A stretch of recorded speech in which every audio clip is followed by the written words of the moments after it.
Sadgurunath Maharaj ki jai. Mahayogi Swami Umanand Saraswati ki jai. Yes, as I had promised all my friends, those who could not come to MIT, that I shall be presenting the same paper the next day on my YouTube. So here I am trying to keep the promise.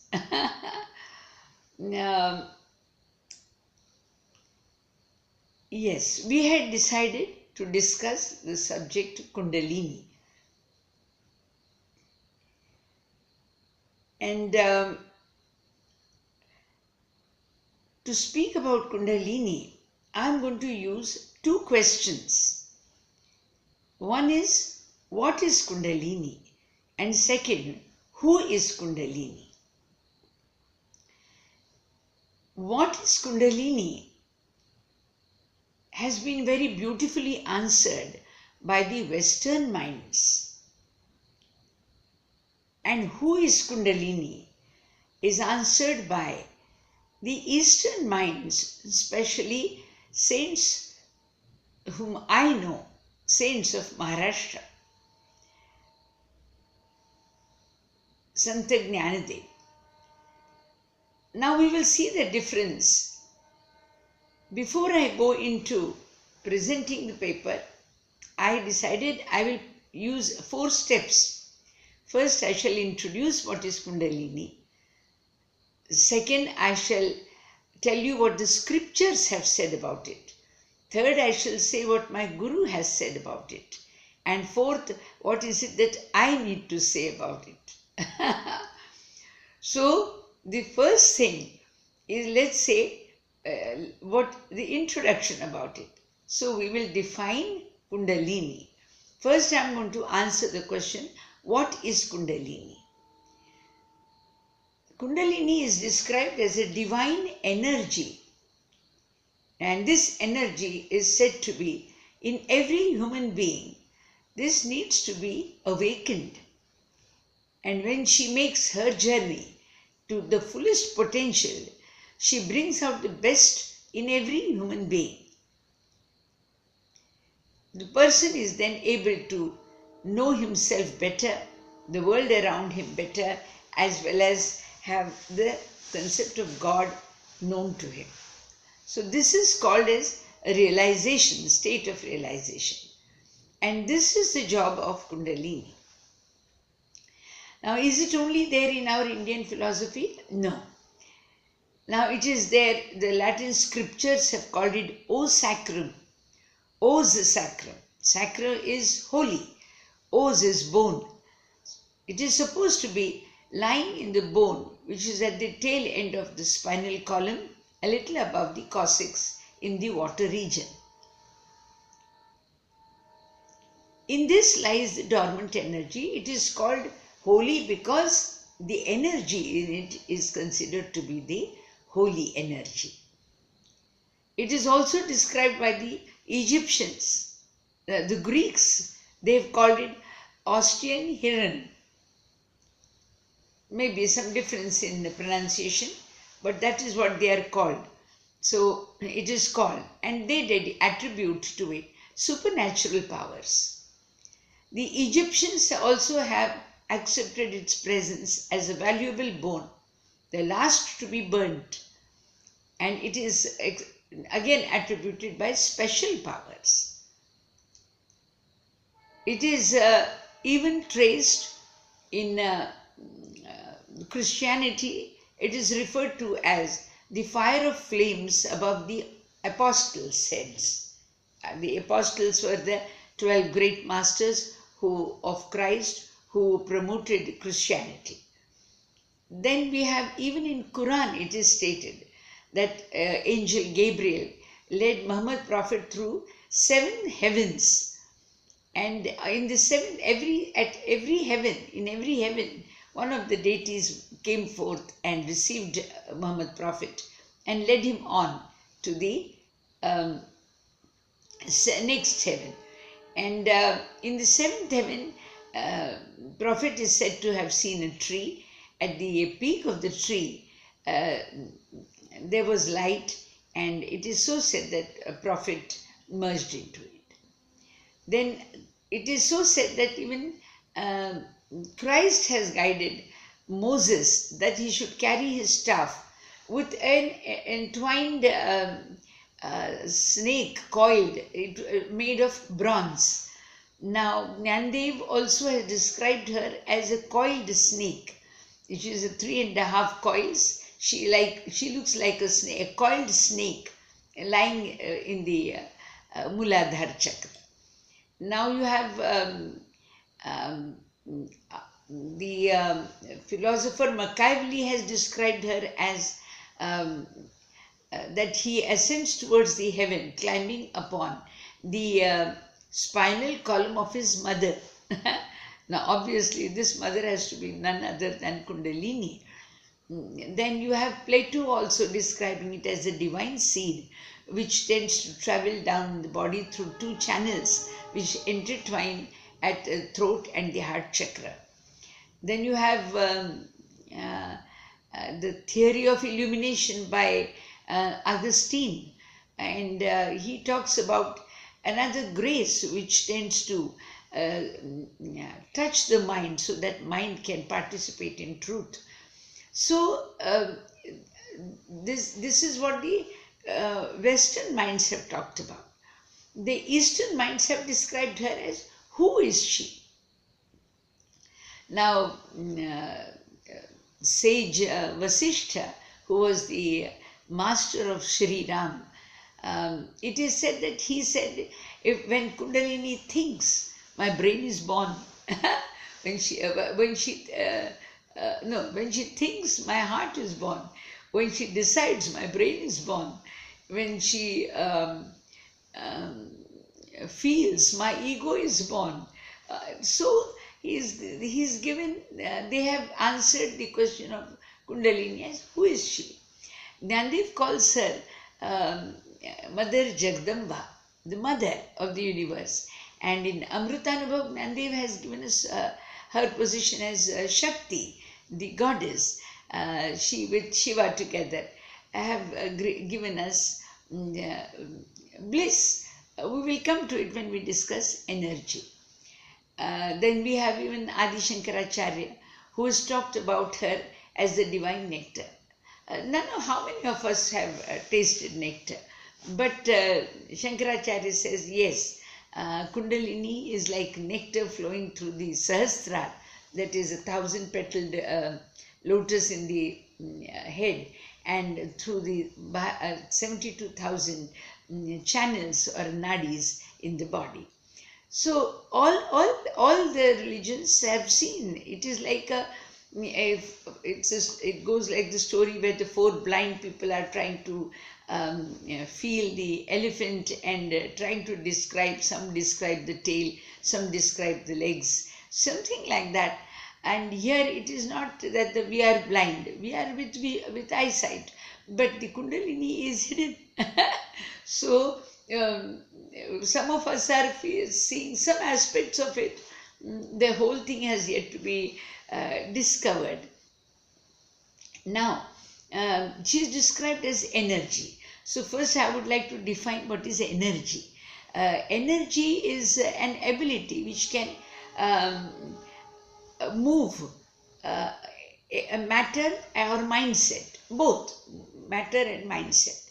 So the examples of energy on matter can be studied under the topics of mechanical energy, thermal energy, then you have nuclear energy. This has improved, in some cases it has improved the lifestyles of mankind, and in some places it has endangered it. Now the energy which has been released due to mindset is beliefs. So various beliefs have created new dogmas and new religions. We have people like Varkaris who believe that their God is at Pandharpur. So they keep walking from Alandi to Pandharpur. It's a 15 days walking journey. All this energy, it has created movements. And we have various religions. Again, we have the advantages and the disadvantages. Under some religions we get united, and under some we get divided. Humanity is either united or divided due to religions. Then we have energy, which is with reference to philosophy. Phil means love, and sophos is wisdom. So energy which is released out of the combination of love for wisdom, or love and wisdom, or love of wisdom, is bliss. Bliss is again energy, because bliss, when you are happy you want to work, when you are unhappy you don't want to work. So bliss is a state of mind which is of perfect happiness, and in perfect happiness a new world is created. So it is supposed to be the stunned bliss is a source of creation, and creation is the world, the universe around. So it is a stunned bliss, and Nyandev gives us a beautiful formula in Amritanubhav. He says love plus wisdom is equal to bliss. That is, love and wisdom is directly proportional to bliss, and bliss is directly proportional to creation. Therefore, love and bliss is directly proportional to creation too. So that is world. Well, this is how it is described when we answer the question, who is Kundalini? Now we would like to answer what is Kundalini? What is Kundalini was answered now, just now. That she is energy. Now we want to try and see whether we can answer the question, who is Kundalini? We talked about the various scriptures. Now I shall tell you what my Guru used to call her. My Guru used to say she is the Atma. At is within and Ma is mother.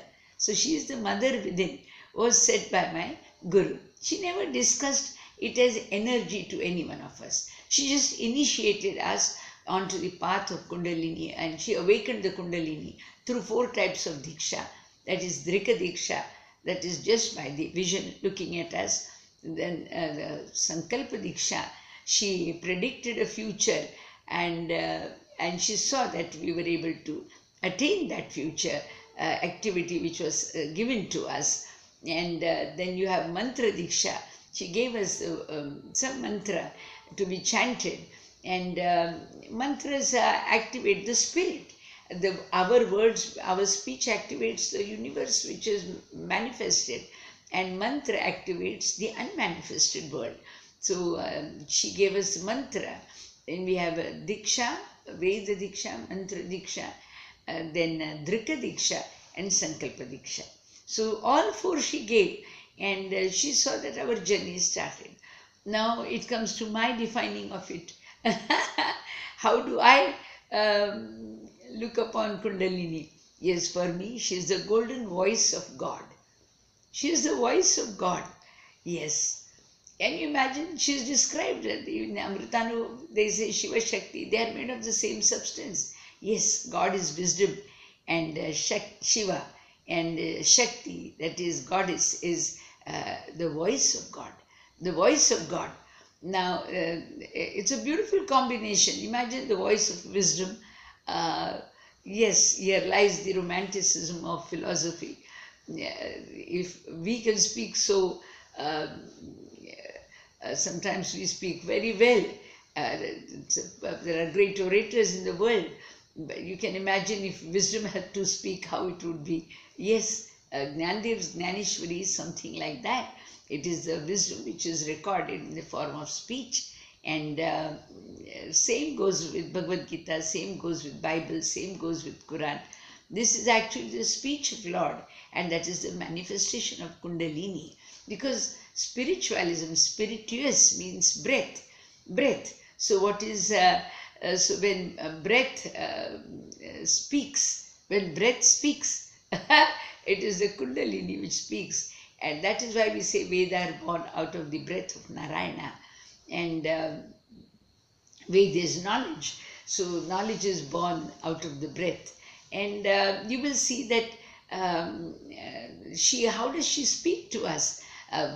In order to understand what is Kundalini, yes, we will need to study the various chakras, the 7 chakras, the 7 mudras, and the mantra. And you have to unite 2, mantra and the breath together. and activate the chakras. The chakras are like planets.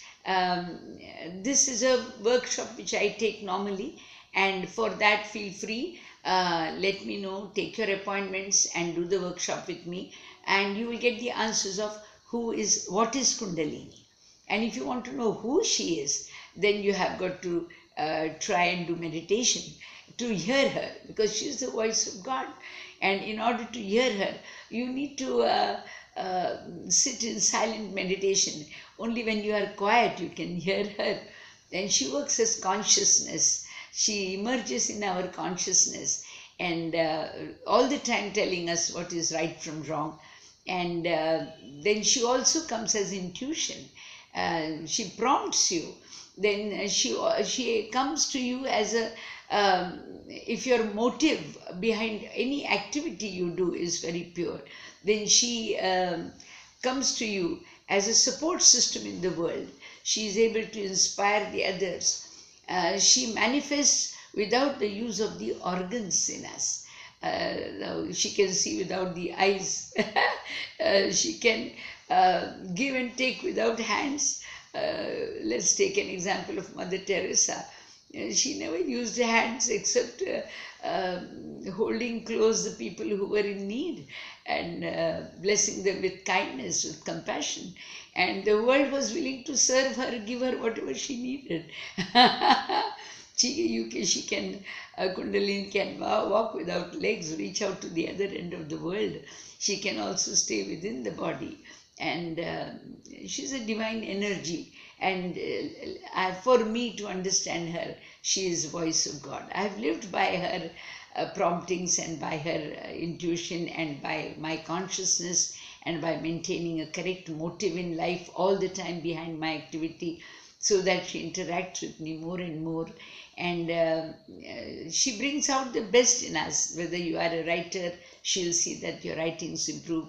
If you're an orator, she helps you with the knowledge. She gives you an insight to business. Whatever may be your profession, she is there with us. This was a rough outline of the paper I have delivered at MIT, and so I'm going to try and define her as Kundalini, the golden voice of Lord. And this is Swami Radhikananda from Pune. I shall try and soon write a book on this Kundalini, the golden voice of God. Well, friends, we had a great time at MIT, World Peace, and I'm sure they too will be having it on their channel. But as I had promised my friends, my subscribers, that it will be there on the next day, well, here it is. I'll be trying to present it even in Hindi and Marathi. Give me some time. Okay? This is Swami Radhikananda from Pune. Thank you.